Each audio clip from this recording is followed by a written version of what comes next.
energi tengah mengalami masa transisi. Di dunia mulai beramai-ramai berencana meninggalkan energi fosil dan beralih ke energi baru dan terbarukan.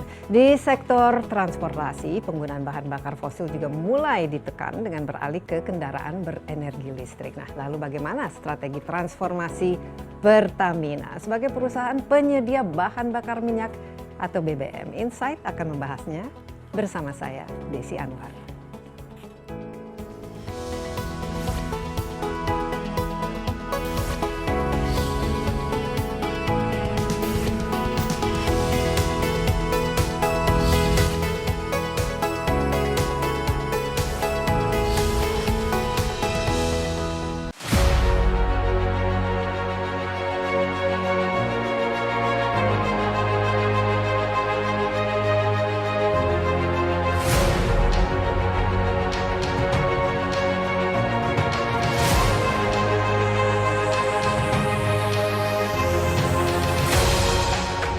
Sudah sejak lama Indonesia dikenal dunia karena cadangan energi yang terkandung di dalam perut bumi.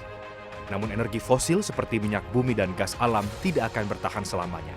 Menteri Energi dan Sumber Daya Mineral Arifin Tasrif menyebut cadangan energi fosil di Indonesia akan habis dalam waktu kurang dari 10 tahun.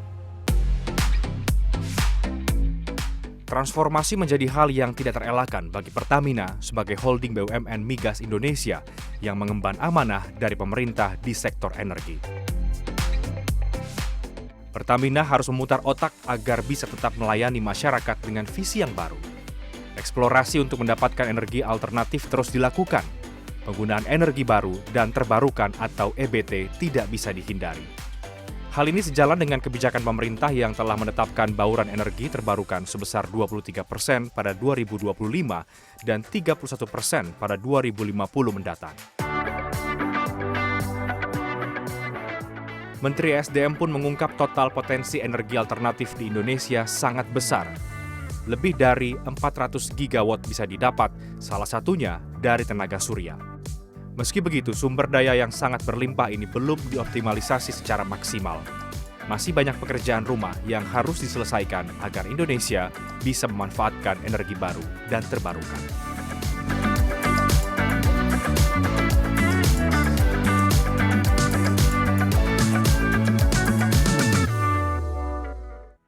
Diperkirakan dalam kurun 20 hingga 30 tahun ke depan masa sunset energi fosil akan terjadi. Bukan tidak mungkin bumi tidak lagi menyediakan pasokan energi seperti minyak dan gas. Nah, perusahaan penyedia bahan bakar pun mau tidak mau harus segera menentukan shifting bisnisnya agar tetap berada di jalur kompetisi yang diprediksi justru akan semakin ketat. Sudah bersama saya di studio ada Nike Widiawati, Direktur Utama PT Pertamina. Halo Bu Nike, apa kabar? Baik, sehat selalu. Alhamdulillah sehat. Iya, penting ya sehat ya sekarang. Hari Bu ini Nike. semua harus sehat semua. Iya, dan kita melakukan wawancara ini tentu saja dengan prokes yang sangat ketat. Kita sudah divaksin, sudah antigen, PCR dan lain sebagainya. Sudah yang penting aman. kita jaga jarak. Bu Nike, kita sudah memasuki lebih dari 1,5 tahun ya masa COVID pandemi. Kita lihat selama 1,5 tahun ini transportasi penggunanya tentu menurun.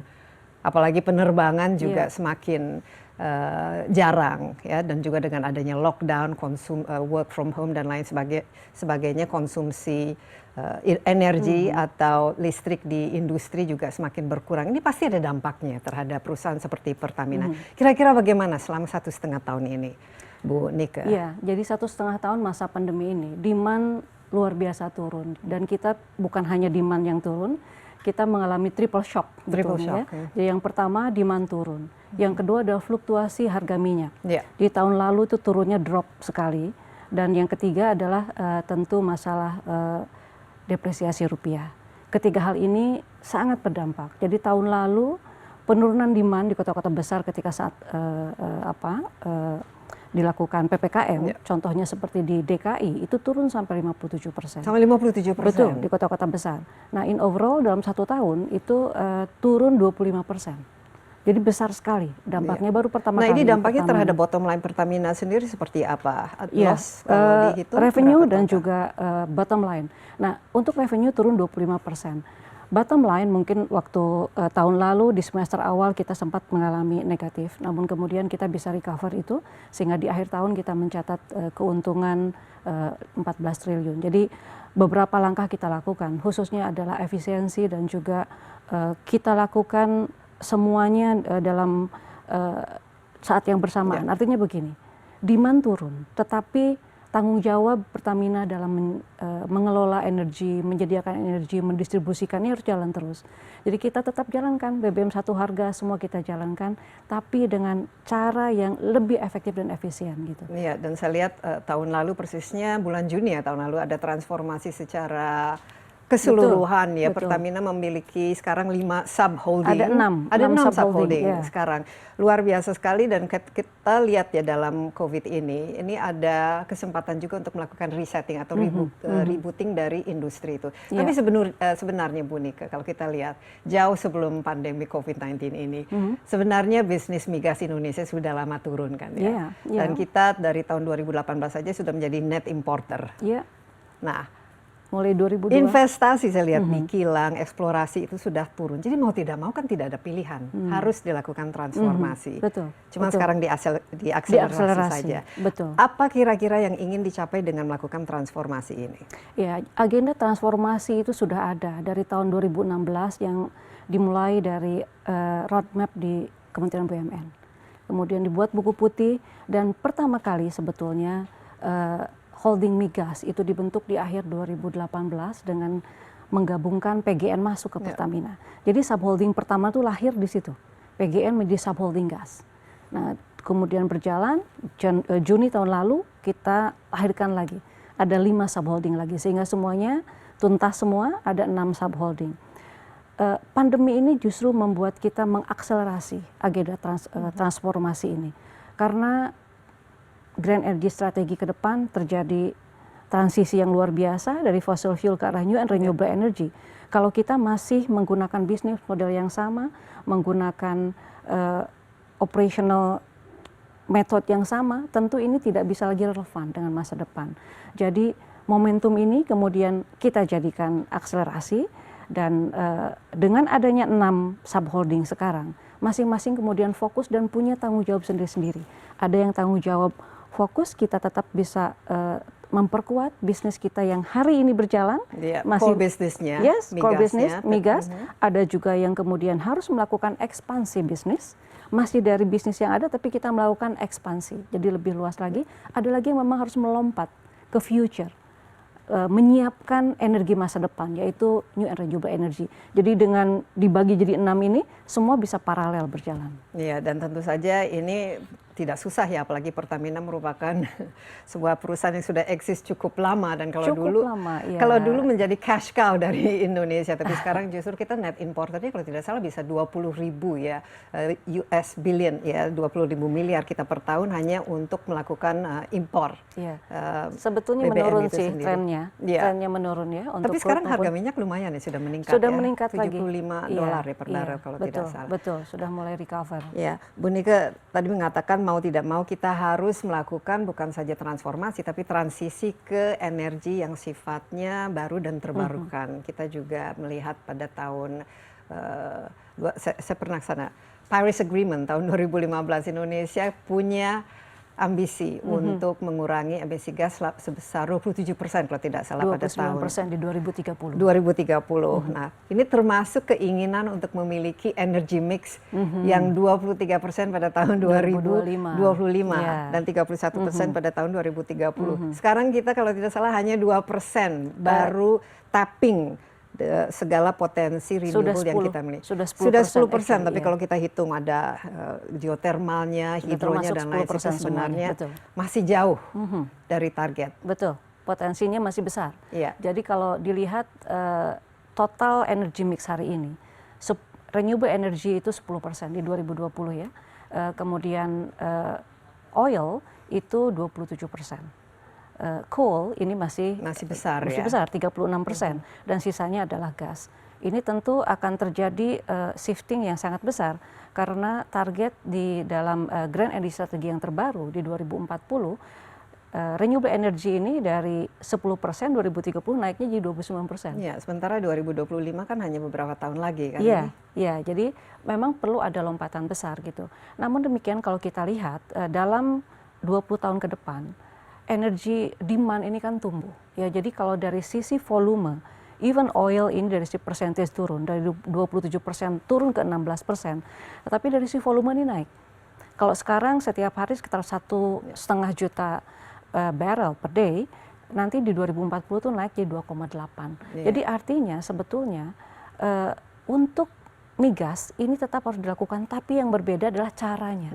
Cara kita melakukan eksplorasi dan memprosesnya ini harus dengan cara yang lebih green. Jadi green operation, lebih ramah lingkungan, tidak inilah membuat polusi semakin banyak dan lain tidak sebagainya. meningkatkan carbon emission. Ya, karena tadi sampaikan selain itu kan sekarang bukan hanya 2030, tapi Indonesia punya target di 2060 net zero emission. Nah, even BUMN lebih cepat lagi targetnya 2050 untuk BUMN. Tapi target-target ini kan tentu saja harus ada action plan yang jelas, karena selama ini saja kita masih merupakan salah satu produsen CO2 atau gas rumah kaca yang terbesar di dunia, dan sampai sekarang kita kesulitan untuk menurunkannya. Dan di sini peran ya Pertamina sebagai ya salah satu yang terbesar ya perusahaan energi di Indonesia mau tidak mau harus mendukung. Ya, kita istirahat sebentar Bu Nike, tapi masih panjang diskusi kita, jadi jangan kemana-mana dulu. Insight with Desi Anwar akan segera kembali.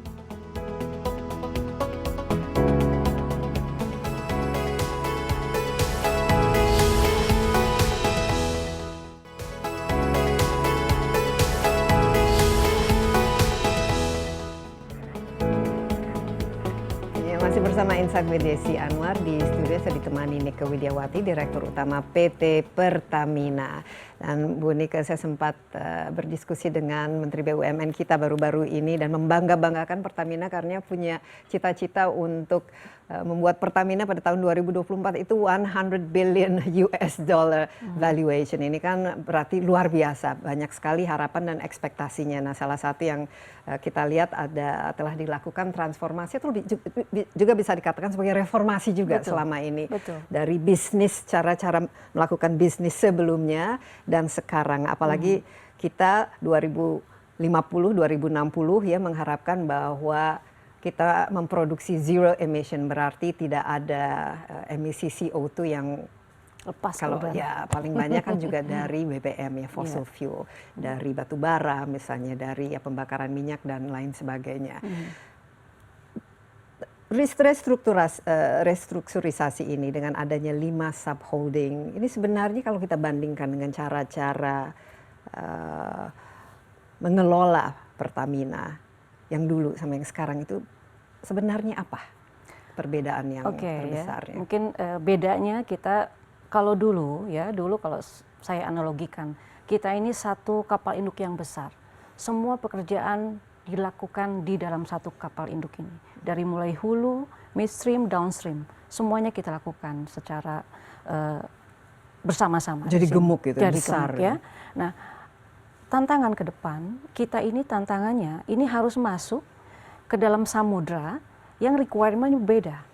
Kapal ini sudah tidak boleh masuk lagi karena ini fosil. Ya kan, dalam satu badan fosil ini nggak bisa.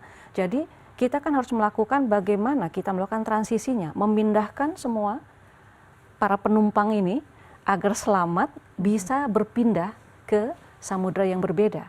Kita tidak bisa kan membawa kapal ini karena tidak boleh. Oleh karena itu, karena tuntutannya berbeda, kita kemudian lakukan transformasi ini. Kita tahu bahwa ke depan kita harus berpindah ke sana. Tetapi hari ini dan juga 10-15 tahun ke depan, Pertamina masih punya tanggung jawab untuk negeri ini, menyediakan energi. Dan di dalam bauran energi nasional, di dalam RUEN, ini masih tetap, yang tadi saya sampaikan, even persentage-nya itu menurun gitu ya, tetapi secara volume ini tetap naik. Oleh karena itu, pemerintah juga ada target tetap meningkatkan produksi minyak 1 juta barel per hari dari hari ini 700.000. Oleh karena itu, masih ada yang stay di sini. Tapi Pertamina masih tetap player yang terbesar di Indonesia ini. Jadi kalau untuk retail market share kita 95%. Dan untuk hulu kontribusi kita ini di atas 60% dengan masuknya Rokan. Jadi di dalam energi nasional kontribusi kita sangat besar. Jadi kita tidak boleh tiba-tiba berpindah ke sana, meninggalkan tanggung jawab hari ini dan 10-15 tahun ke depan.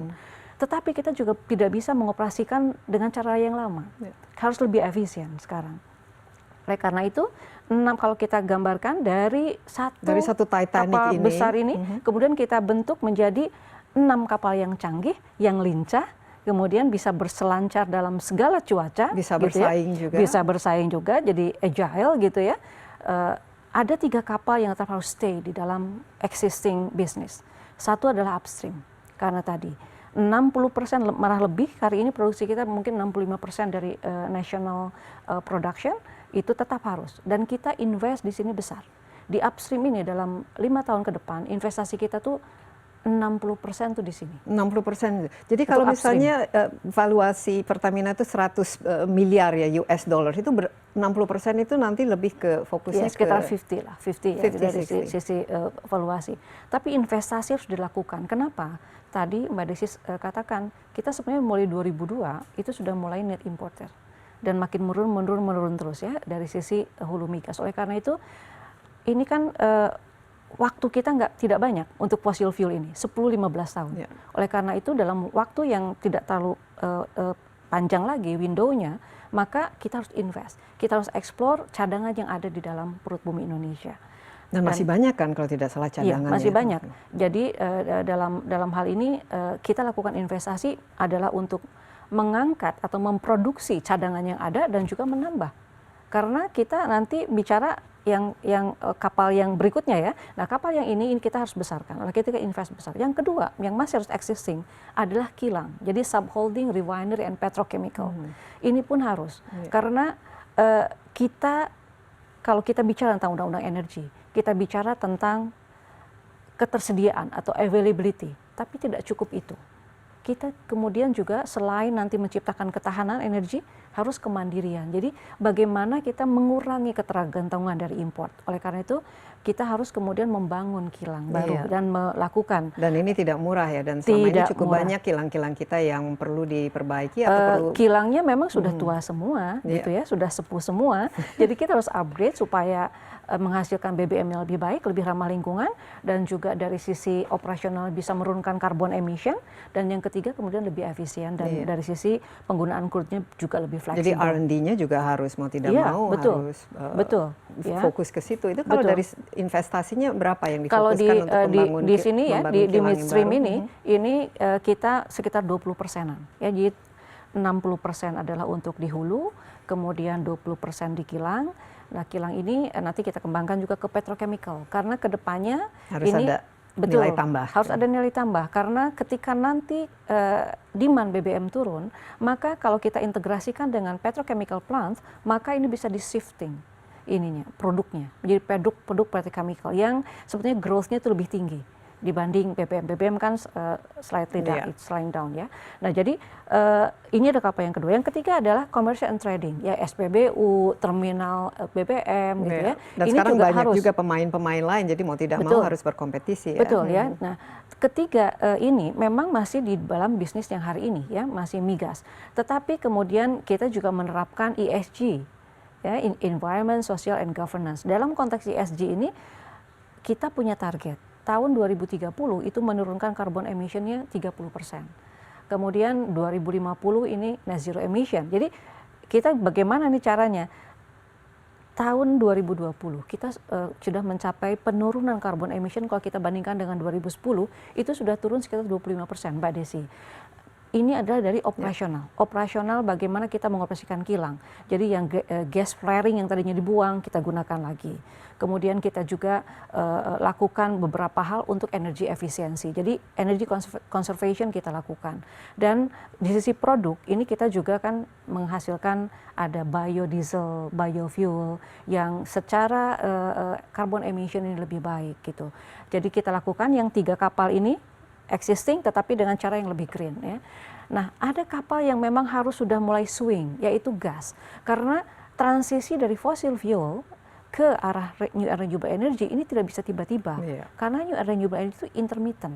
Jadi harus ada yang sifatnya adalah sebagai base load, yaitu gas. Oleh karena itu gas ini kita harus kembangkan betul.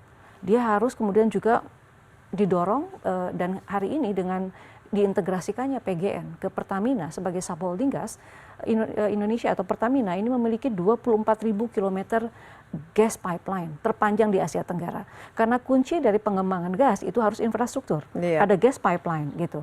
Nah yang terakhir itu ada kapal yang harus di future, yaitu subholding new and renewable energy. Di sini ada geothermal, kemudian ada solar PV, dan ada renewable energy hydro, lainnya, ada solar, termasuk ada juga lain. baterai.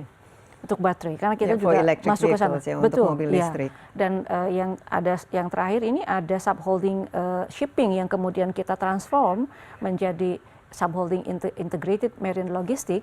Ini yang tadinya hanya bergerak di hydro, di karbon, ini sekarang juga masuk mengembangkan virtual gas pipeline. Karena untuk Indonesia bagian timur, gasnya tidak bisa hanya dengan pipa karena mahal sekali kan gas harus pipeline. pakai Sehingga ini kapal kita gitu. menggunakan kapal, jadinya pakai spoke and hub untuk virtual pipeline. Nah, itulah peran dan perbedaan bagaimana. Terus ini bagaimana kapalnya bergerak sendiri-sendiri. Oleh karena itu yang namanya holding ini menjadi integrator, Mbak Desi. Gitu. Nah, apa tugas holding ini dan juga ini bagaimana kira-kira mengorkestrasi kalau kita lihat ini kan masing-masing satu instrumennya beda-beda, tapi harus ada ininya lah maestronya di balik situ. Kita istirahat sebentar Bu Nike, tapi kita akan lanjutkan setelah yang berikut ini. Jadi jangan kemana-mana dulu, tetaplah bersama Insight with Desi Anwar.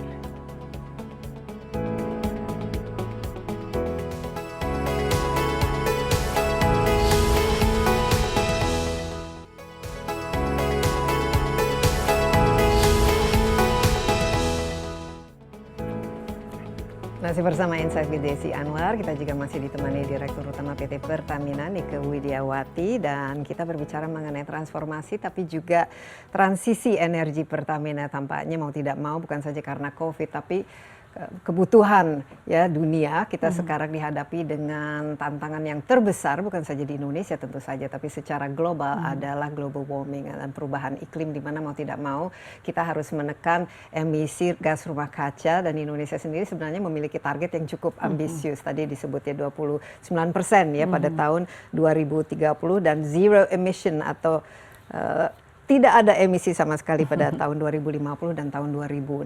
Nah, Pertamina tentu saja biasanya kalau energi yang sifatnya kotor, polusi, membakar karbon, yaitu kita membakar ya. Nah, pasti mau tidak mau harus melakukan perubahan, harus menyesuaikan, tapi yang penting lagi itu harus ada hasilnya yang jelas dengan penurunan emisi yang nyata.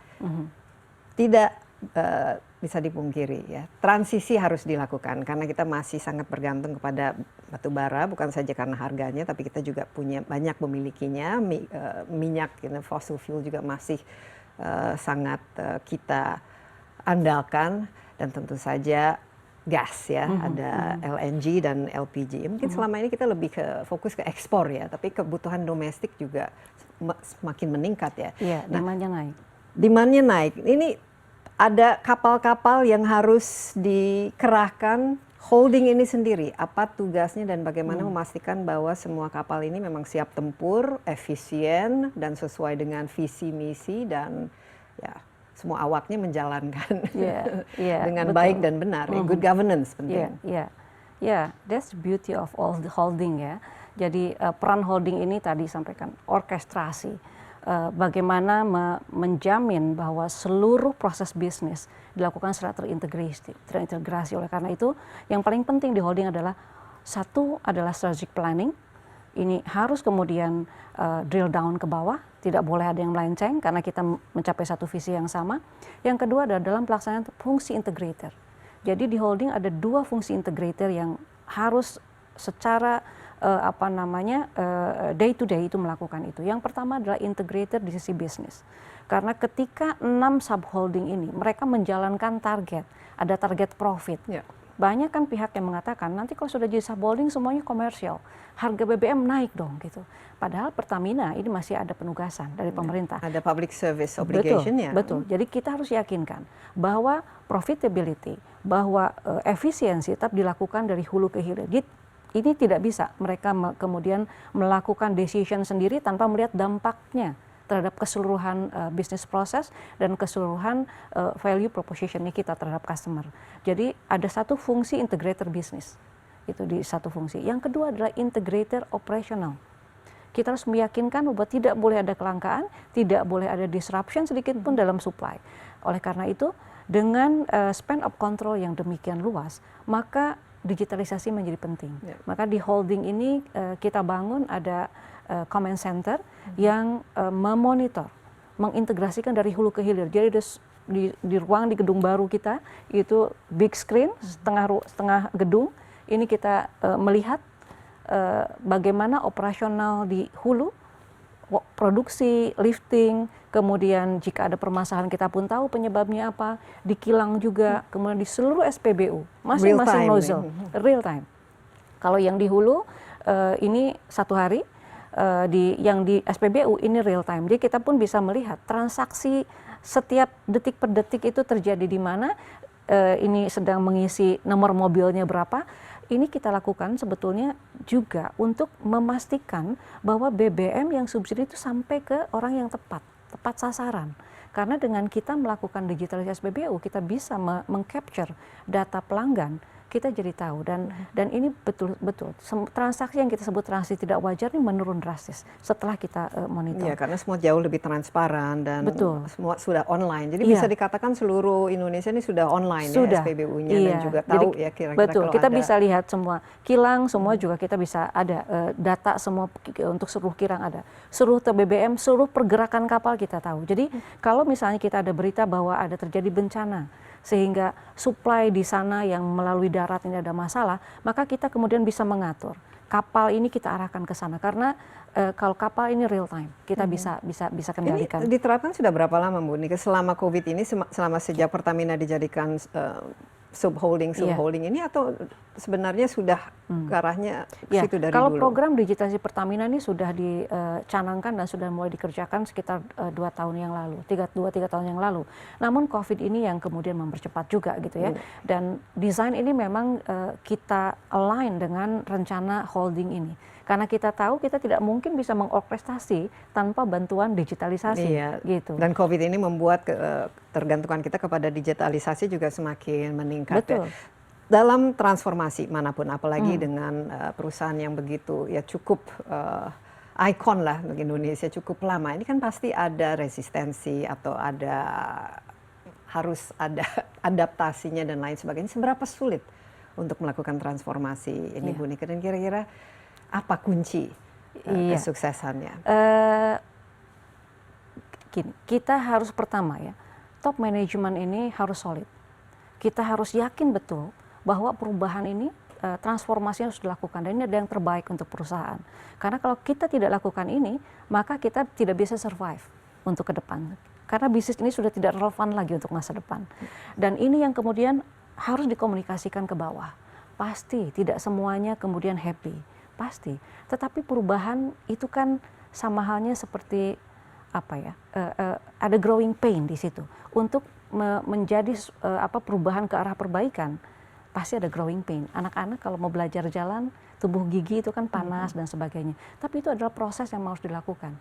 Jadi kuncinya satu adalah bagaimana kita bisa menjelaskan, membumikan visi kenapa kita harus berubah. Jadi kita harus jelaskan dengan bahasa yang bisa difahami, kemudian kita bawa semuanya untuk berubah. Dan yang pasti tentu adalah leadership, kita harus memberikan role model yang baik gitu ya, supaya semua jajaran juga yakin bahwa memang ini kita harus berubah. Dan ini semua kemudian setiap achievement dari perubahan ini kita komunikasikan. Ada KPI-nya juga harus jelas ya. Betul. Kualitas SDM juga penting, apalagi kalau semua harus berbasis teknologi dan harus paham mengenai renewable dan lain sebagainya. Ini sangat penting. Selama ini bagaimana Bu Nika, happy dengan keberhasilan atau kira-kira masih area apa saja yang masih perlu diperbaiki? Iya, kalau in overall sebetulnya kalau kita bicara tentang tantangan masa depan, maka teknologi ini menjadi kunci. Jadi teknologi leadership ini menjadi kunci keberhasilan, dan yang kedua adalah business model innovation. inovasi bisnis model. Ini kan kita harus berubah juga. Jadi ini yang kita coba tingkatkan perannya.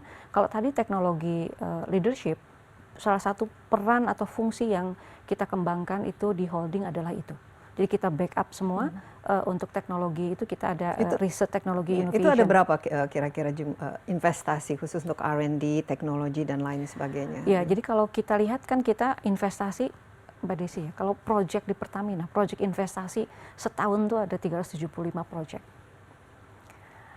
Besar sekali. Besar sekali ya? Besar sekali. Karena bukan hanya investasi yang menambah suatu facility atau aset, tapi banyak ke yang tadi. Bagaimana kemudian teknologi itu kita kembangkan untuk bisa meningkatkan produktivitas, meningkatkan efisiensi, dan jadi banyak sekali. Kita memang mengencourage juga untuk tim di bawah untuk banyak melakukan terobosan-terobosan. Dan ketika sekarang sudah menjadi holding subholding ini, masing-masing jadi fokus kan, karena mereka sekarang sudah tidak perlu lagi melebar, fokus di bidangnya dan kemudian juga menjadi mengurangi advance birokrasi juga kan. Betul, karena keputusan sekarang sudah turun ke bawah. Tidak perlu yang tadinya final investment decision untuk suatu investasi itu 9 step, sekarang 2 step saja. Iya, dan ini pasti secara cost juga jauh lebih murah lah istilahnya, paling tidak lebih efisien. Kita break sebentar, Bu Nike, tapi tetaplah bersama Insight with Desi Anwar, kami akan segera kembali.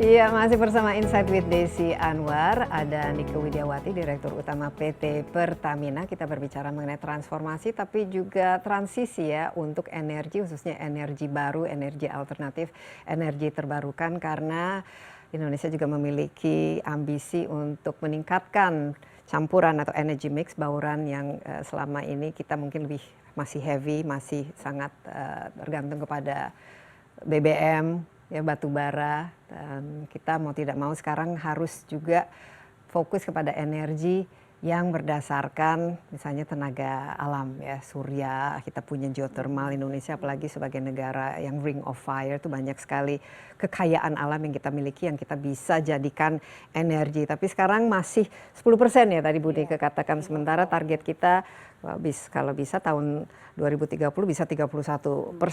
Oke. Fokus low hanging fruit khusus untuk masa transisi ini. Tadi disebut biofuel kan, seperti kelapa sawit, kalau kita lihat di situ ada biodiesel dan lain sebagainya. Apa-apa saja yang kita bisa cepat ini untuk mencapai 23% pada tahun 2025? Oke, kalau dari sisi transportasi, yang pertama adalah biodiesel. Biodiesel kan sekarang B30. Tapi secara kemampuan kilang kita, sebetulnya kita bisa menghasilkan B100. Jadi sudah bisa 100% dari sawit. Iya. Itu yang kedua, kita bisa juga masuk ke biofuel. Kalau yang diesel berarti kan mencampur di solar dengan fame. Ini kita bisa mencampur juga yang fuel. Malah nanti minggu depan kita akan coba bioafter di pesawat kita nanti. Jadi itu yang akan kita lakukan yang pertama. Nah, yang kedua tentu yang low hanging fruit adalah apa yang kita miliki hari ini, yaitu geothermal, Mbak Desi. Indonesia dengan cadangan kedua terbesar dunia, tapi hari ini masih kecil sekali kan yang sudah dieksplor dan sudah dihasilkan menjadi listrik. Untuk memperkuat ini dilakukan integrasi. Jadi Pertamina dengan sesama BUMN lain, dengan PLN kita melakukan integrasi bisnis geothermal. Sehingga dengan integrasi ini kita menjadi untuk install capacity menjadi nomor 3 terbesar di dunia. Nah, dengan ini maka kita kemudian bisa meng-unlock our value dan kita kemudian bisa melakukan investasi, kita targetkan dalam 5 tahun ke depan ini double capacity, karena sebetulnya cadangannya sudah ada, tinggal kemudian kita lakukan eksplorasi lebih lanjut. Nah, tidak berhenti di situ, karena ternyata geothermal ini bisa kita hasilkan lagi diproduksi menjadi green energy lainnya. Jadi ada green hydrogen, green ammonia, malah yang terakhir General Motors ini menghasilkan baterai lithium dari brine-nya geothermal. Jadi pengembangannya ini kemudian bisa lebih hilirisasi lagi. Ini kita bisa kembangkan lebih lanjut. Nah, yang ketiga adalah hari ini kita kan masih importer dari LPG. 70% kita masih import. Kita punya juga batu bara yang banyak. Memang batu bara itu termasuk fosil yang ini. Yang Tetapi mungkin, dengan teknologi polutif ya, betul. mencemarkan. Tapi dengan kita proses menjadi gas, coal gasification yang menjadi dimethyl ether untuk mengganti LPG, dan kita lakukan carbon capture.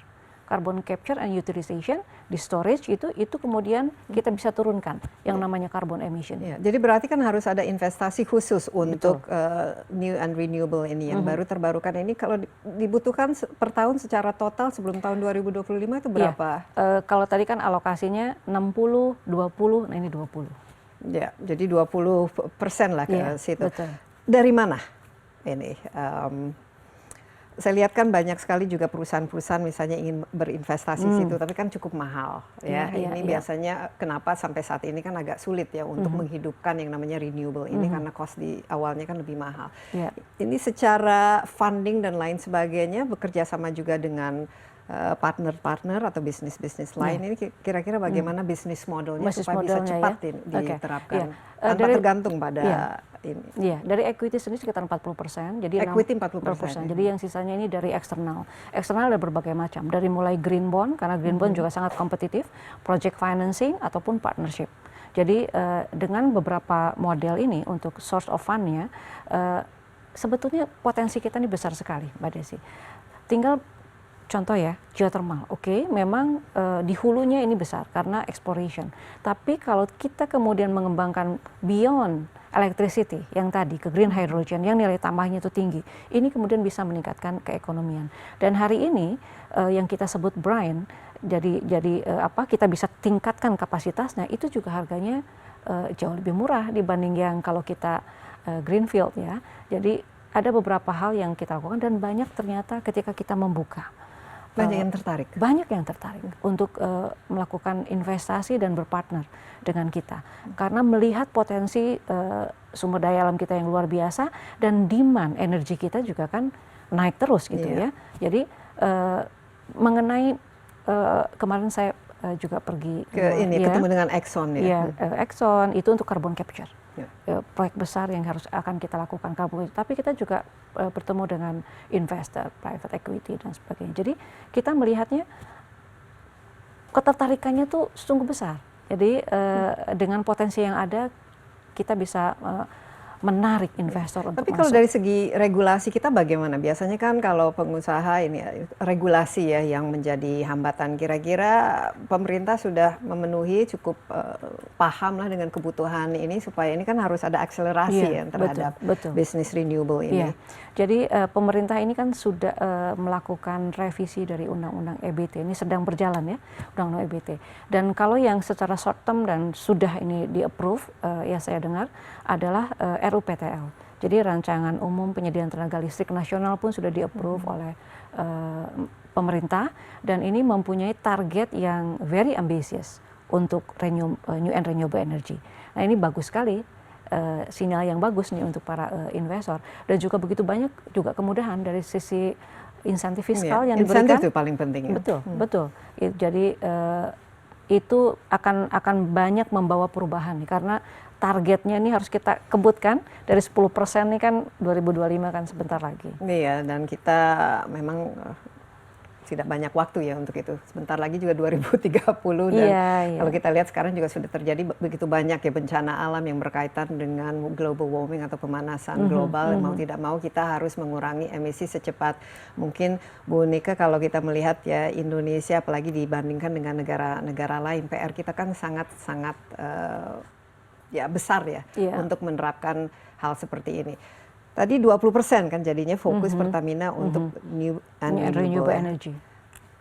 Geothermal nomor 1, ada biofuel, biogas, kemudian biodiesel, kemudian yang tadi DME, bagaimana kita menggantikan LPG. Jadi fokus Pertamina sebetulnya membantu pemerintah untuk menurunkan current account deficit. Jadi kita coba lihat potensi yang besar tuh apa di Indonesia. Selain geothermal kan air besar juga. Solar juga besar juga. Tapi kalau kita lihat kebutuhan atau konsumsi, ini kan ada yang namanya rumah tangga, ada yang industri, tapi juga ada transportasi. Ini kira-kira yang mana yang paling pas ya? Karena ini kan juga tergantung dengan, kalau kita di Indonesia ini kita archipelago, gridnya aja masih masih bolong-bolong. Ini bagaimana cara yang paling bagus untuk memetakan ini semua? Oke. Jadi kalau tadi kita kembali, Undang-Undang Energi itu mengatakan bukan hanya ketahanan energi, tapi juga kemandirian dan kedaulatan. Kemandirian itu artinya kita harus mengoptimalkan apa yang kita miliki. Jadi untuk archipelago seperti Indonesia yang punya 17.000 pulau, Dan beda-beda ini. ya, tidak juga harus punya interkoneksi dari Sabang sampai Merauke, ya bisa kemudian masing-masing mempunyai sistem kelistrikan sendiri-sendiri yang kemudian mengoptimalkan, mendahulukan energi yang ada di sana, primary energy yang sesuai yang ada di sana. Kalau misalnya ada air, sungai, berarti itu bisa dibangun PLTA. Kalau misalnya di Nusa Tenggara itu kan bisa bangun PLTS, besar potensinya. Jadi kita melihat potensi yang besar apa? Di Jawa sendiri ini potensi geothermal yang terbesar adanya di Jawa dan Sumatera yang hari ini masih sekitar di bawah 10% utilization-nya. Jadi ini juga perlu dibangun. Jadi kalau tadi pertanyaannya bagaimana caranya? Ya kita identifikasi primary energy yang ada di masing-masing region ini apa? Ya itulah yang harus kemudian dioptimalkan supaya terjadi kemandirian energi, karena mentransport energi menggunakan transmission itu juga ada biayanya juga, ada lossesnya juga gitu. Ya kalau mau mandiri ya kita bangun berdasarkan kearifan lokal. Iya, kita break sebentar, masih ada satu segmen Bu Nike. Tetaplah bersama Insight with Desi Anwar, kami akan segera kembali.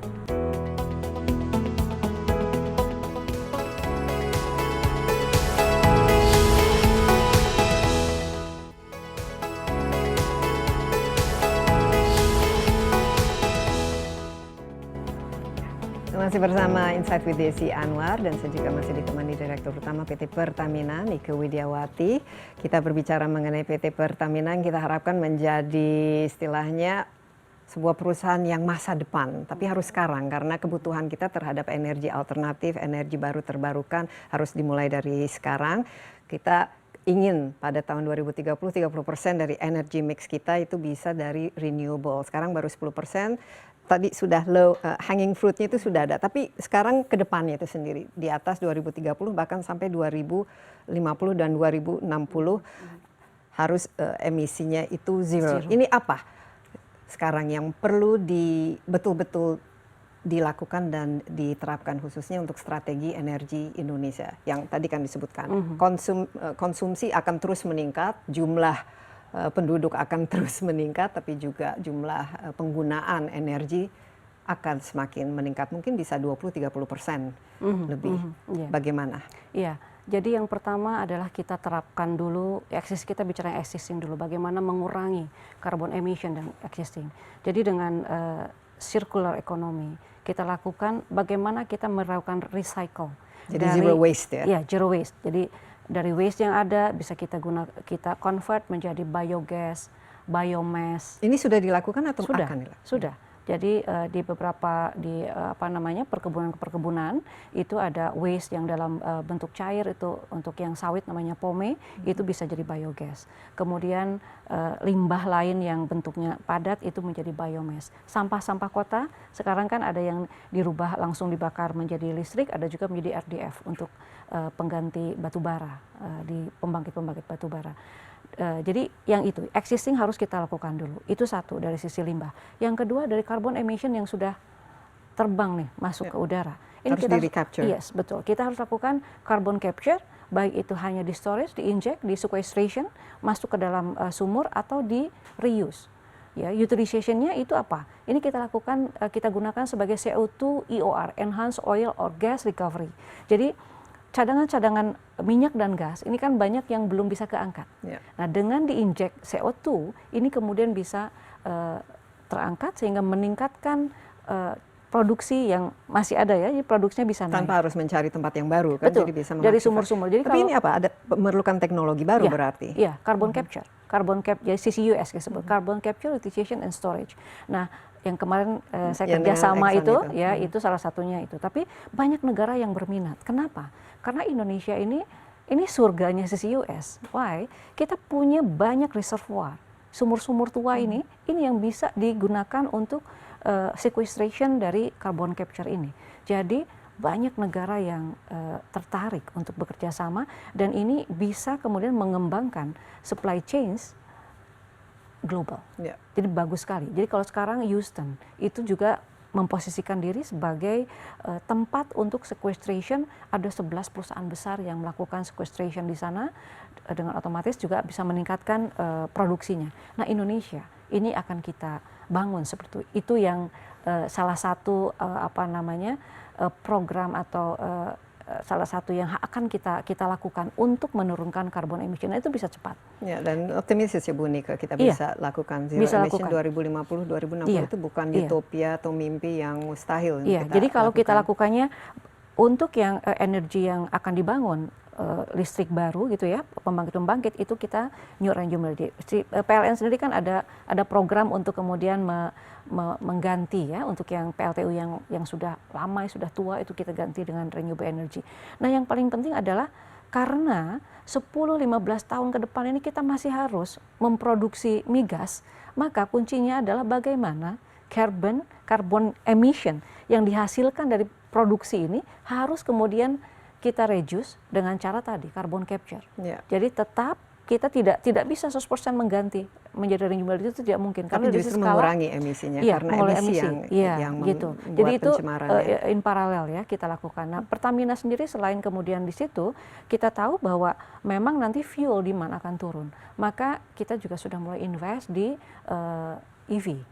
Ya, electric vehicle, elektrifikasi. Ya, kita mulai dari membangun ekosistem untuk baterai, dan kita juga sekarang sedang dalam proses akuisisi untuk EV teknologi. Iya, tapi baterai ini juga harus kita pastikan tidak menjadi masalah polusi di masa depan, misalnya dengan pembuangan baterai dan juga jadi ini harus waste, harus limbahnya. harus tuntas sampai recycle itu seperti apa, dari mulai hulu sampai hilir. Iya. Nah, Pertamina sendiri kan ya ada public service obligation-nya, mau tidak mau harus mensupply dengan harga yang accessible, tapi kan harus profit ya. Iya.